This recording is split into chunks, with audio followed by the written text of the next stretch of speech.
Kembali lagi dengan saya di Cairul Channel. Sebelum saya memulai video ini, silakan teman-teman semua subscribe. Jangan lupa kalian juga klik lonceng notifikasi. Selain itu, kalian juga like, comment, and share video ini. Terima kasih.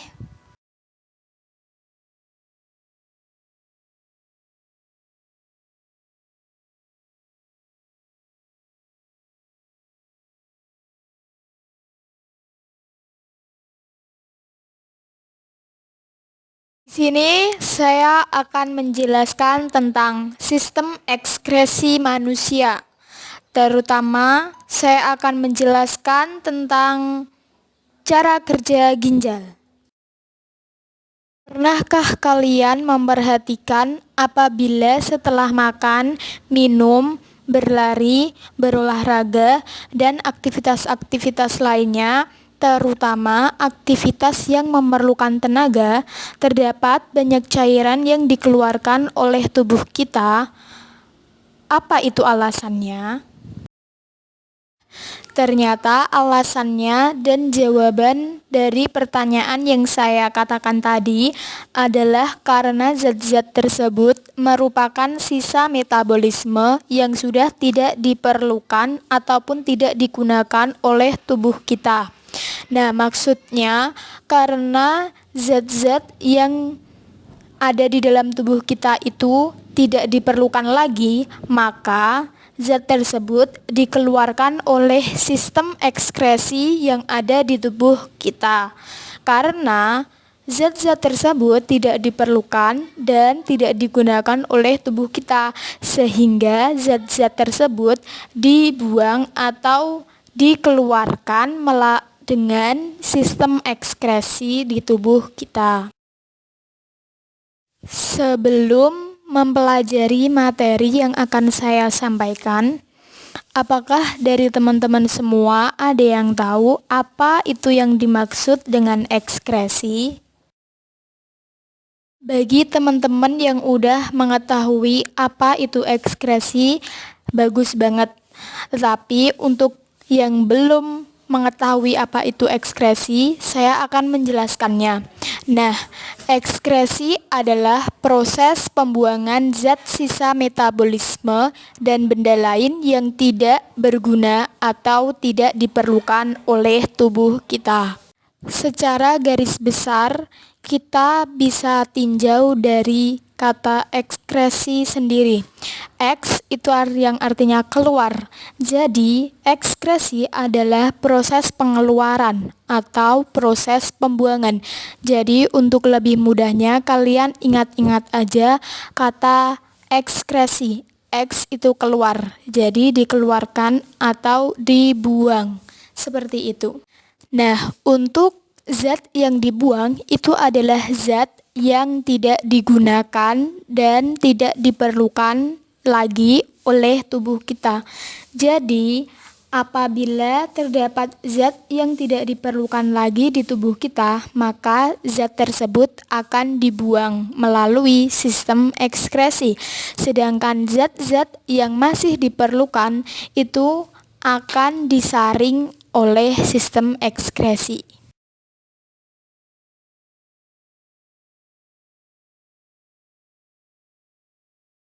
Sebelum mempelajari materi ini lebih dalam, saya akan menyampaikan bahwa alat ekskresi manusia itu terdiri dari 4 organ. Yang pertama ada ginjal, yang kedua paru-paru, yang ketiga hati, dan yang terakhir adalah kulit. Di mana ginjal merupakan alat ekskresi yang mengekskresikan urin. Sedangkan paru-paru mengekskresikan karbon dioksida atau CO2 dan uap air atau H2O. Hati mengekskresikan urea dan kulit mengekskresikan keringat. Di situ saya sudah menyiapkan gambar ada ginjal, paru-paru, hati, dan kulit. itu sudah urut sesuai nomornya. Untuk memahami materi ini secara jelas, di sini saya akan menjelaskan alat ekskresi manusia mulai dari organ ekskresi ginjal. Maksud dari gambar ini adalah manusia yang mana ditunjukkan dengan huruf A itu mempunyai organ ginjal yang ditunjukkan dengan huruf B. Ginjal itu terdapat medula dan medula diperbesar dengan kode huruf C. Dan di dalam medula terdapat nefron. Nefron tersebut diperbesar dengan kode huruf D. Jadi, itu adalah manusia yang mempunyai ginjal di mana ginjal terdapat nefron. Bicara tentang ginjal, apakah teman-teman semua udah tahu di mana letak ginjal? Pasti semuanya udah tahu ya. Tapi juga pasti ada yang belum tahu. Nah, buat yang belum tahu, di sini saya akan kasih tahu kalian. Nah, ginjal itu terletak di sebelah kanan dan kiri ruas tulang pinggang. Ginjal itu terletak di rongga perut. Ginjal terdiri dari 2 buah dan bentuknya seperti biji kacang merah. Namun, harus kalian ketahui bahwa ginjal kiri lebih tinggi daripada ginjal kanan.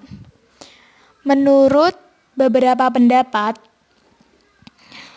ada yang berpendapat sebenarnya tidak ada alasan khusus kenapa ginjal kiri lebih tinggi dari ginjal kanan.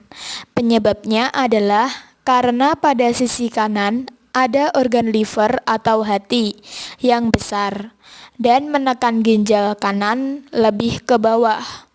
Namun, ada yang berpendapat lain, walaupun intinya juga sama, yaitu ginjal kanan dengan ginjal kiri tidak terletak pada ketinggian yang sama persis, karena rongga perut berbentuk asimetris. Di sebelah kanan perut terdapat organ hati, sehingga posisi ginjal kanan lebih rendah dibandingkan ginjal kiri.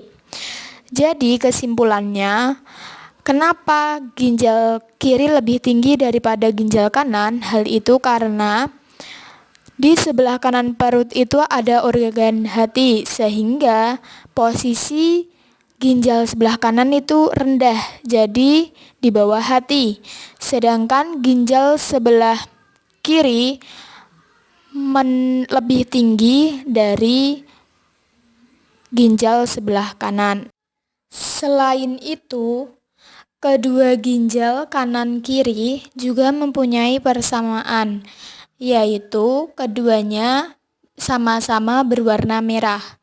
Hal itu karena banyak darah yang masuk ke dalamnya.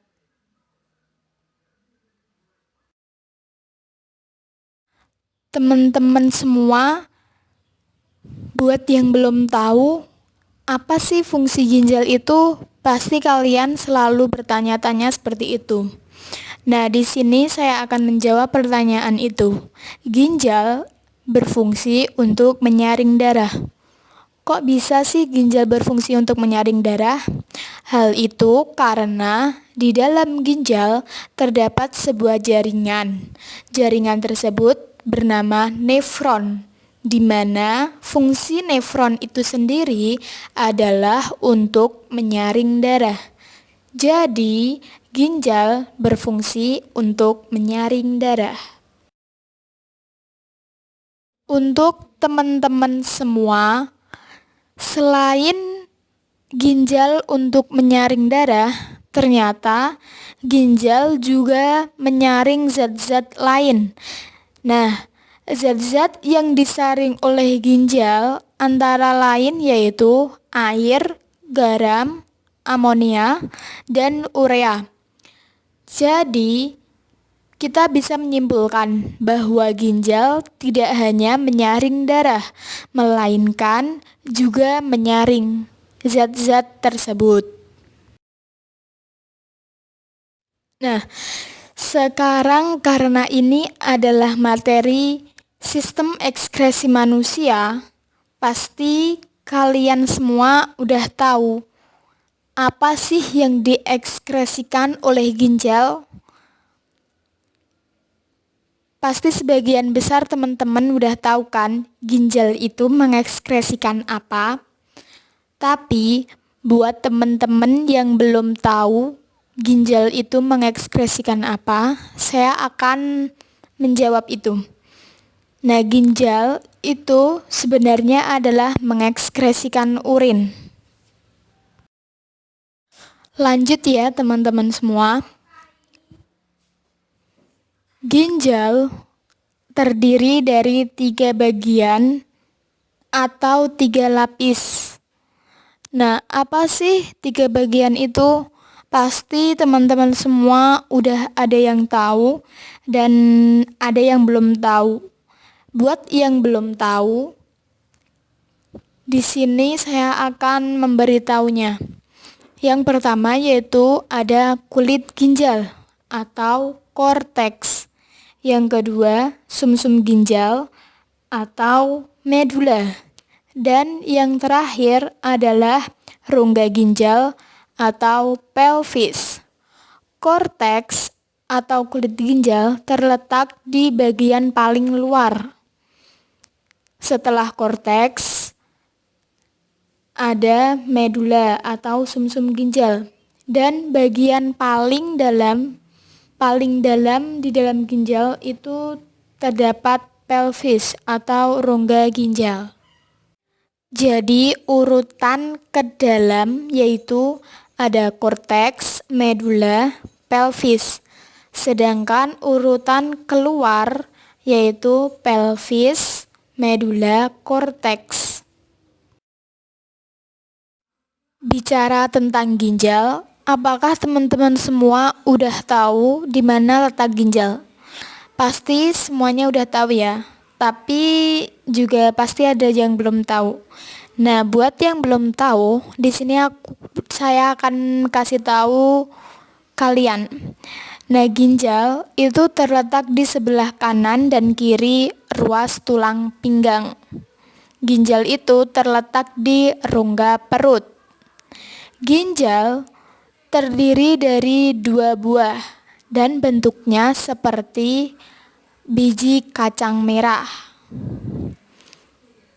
Namun harus kalian ketahui bahwa ginjal kiri lebih tinggi daripada ginjal kanan.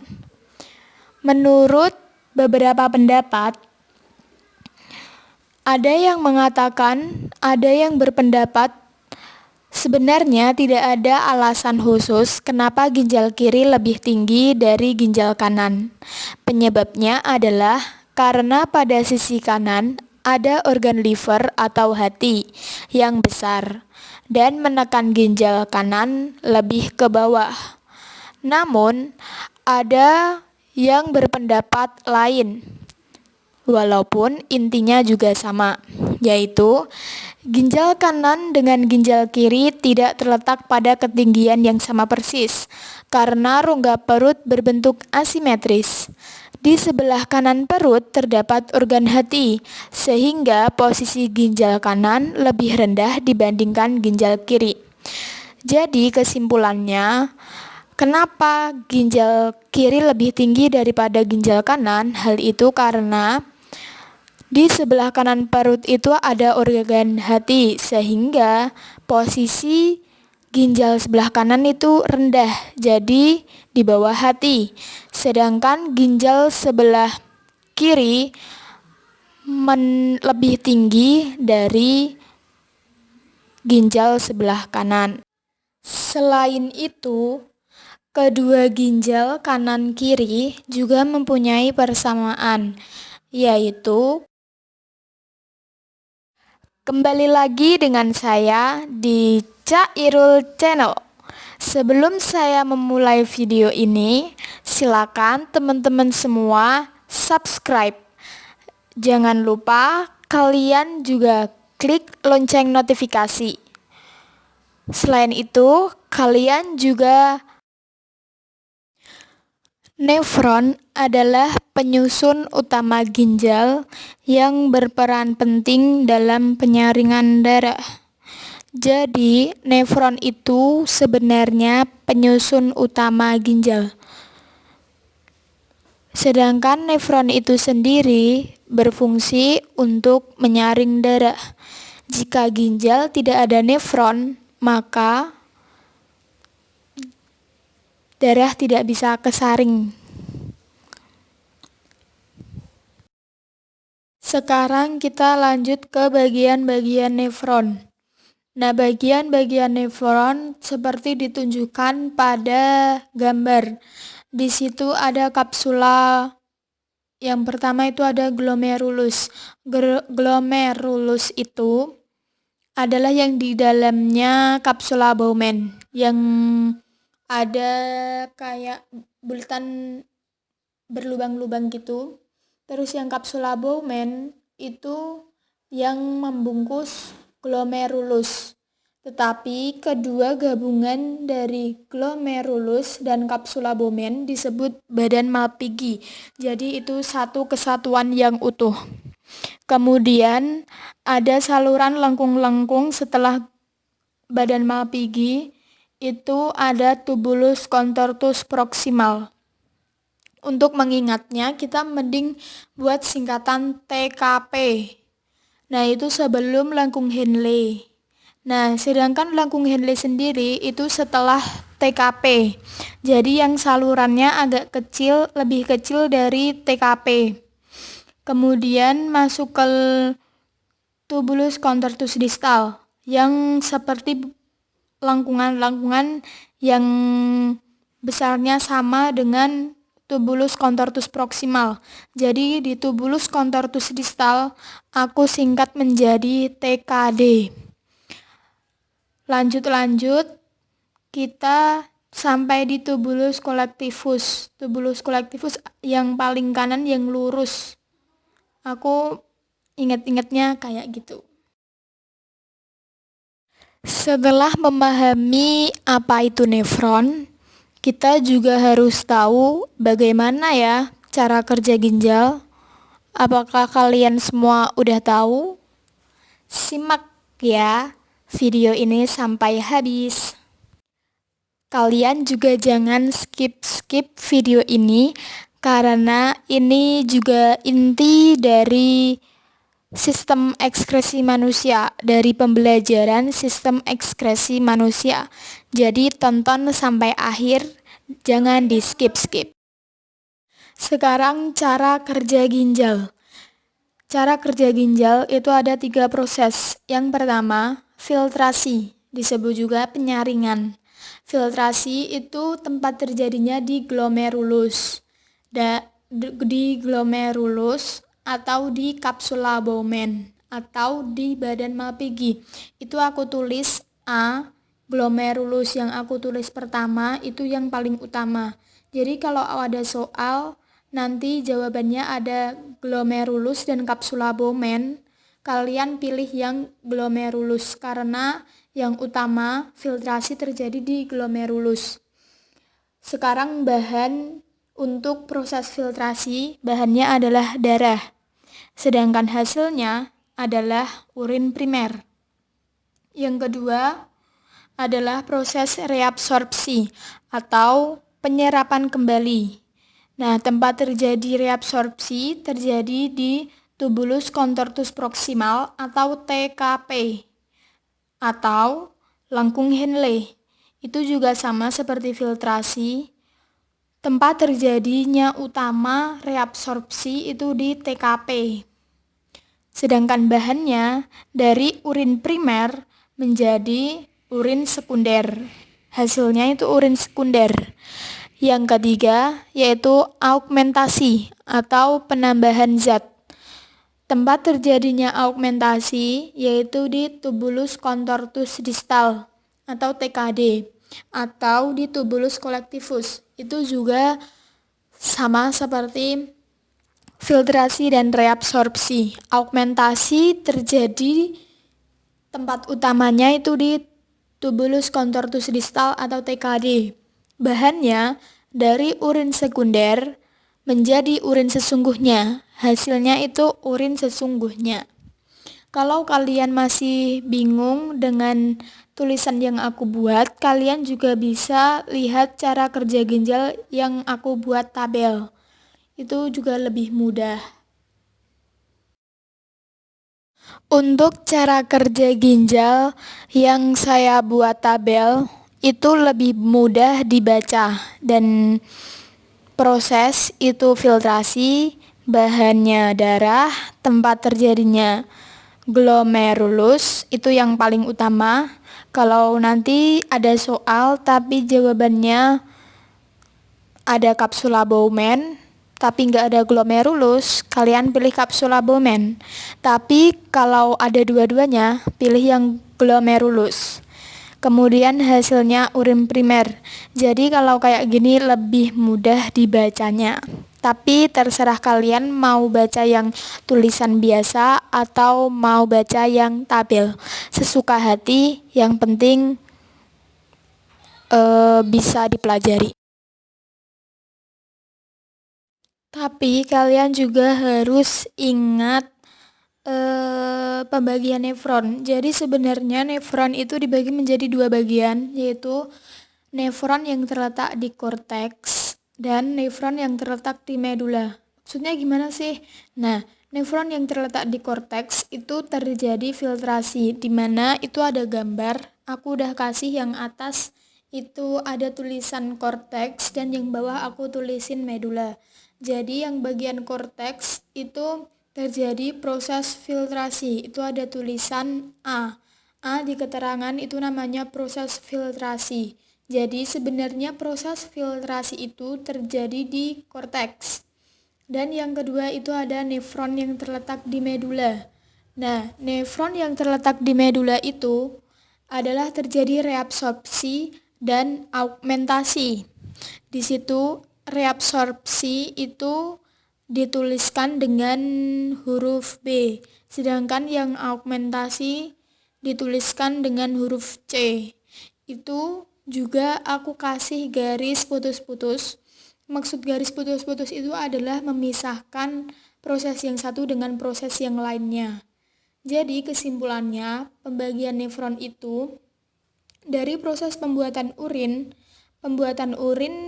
yang disebut proses filtrasi itu terjadi di korteks, sedangkan pembuatan urin, proses reabsorpsi dan augmentasi itu terletak di medula.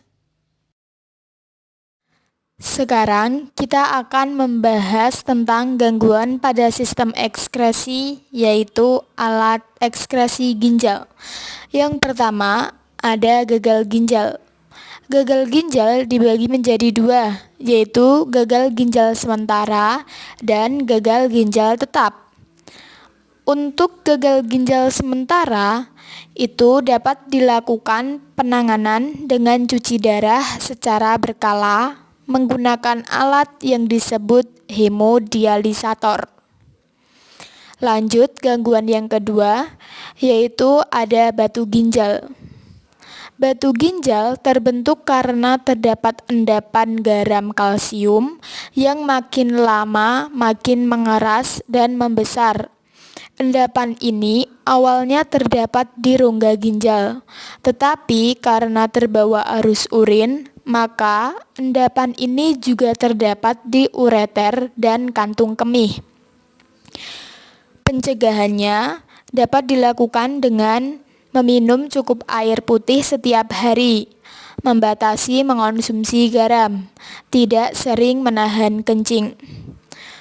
Untuk melakukan tes apakah ada gangguan batu ginjal atau tidak, kita bisa menggunakan AgNO3 atau perak nitrat. Gangguan yang ketiga yaitu ada hematuria. Hematuria terjadi ketika ditemukan eritrosit dalam urin. Eritrosit itu adalah sel darah merah. Penyebab dari hematuria itu bisa karena adanya batu ginjal dalam ginjal atau juga infeksi bakteri pada saluran kemih.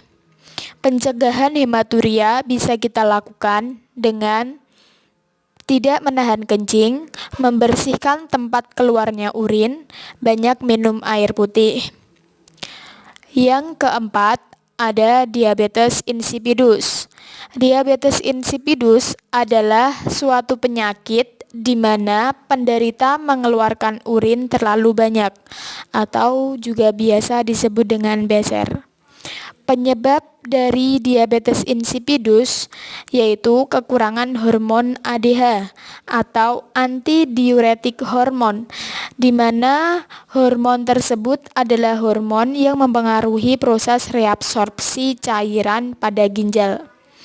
Penanganan pada diabetes insipidus itu bisa kita lakukan dengan memberikan suntikan hormon antidiuretik. Untuk gangguan yang kelima, itu ada diabetes mellitus.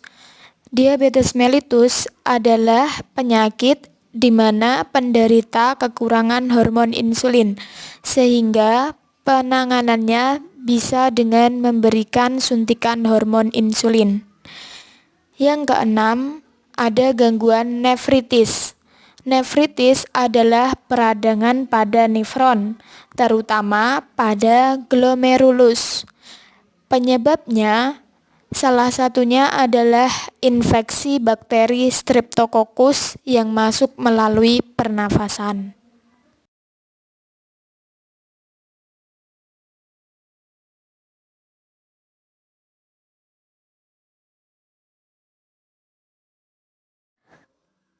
Sekian video dari saya. Bila ada salah dan kurangnya, saya mohon maaf.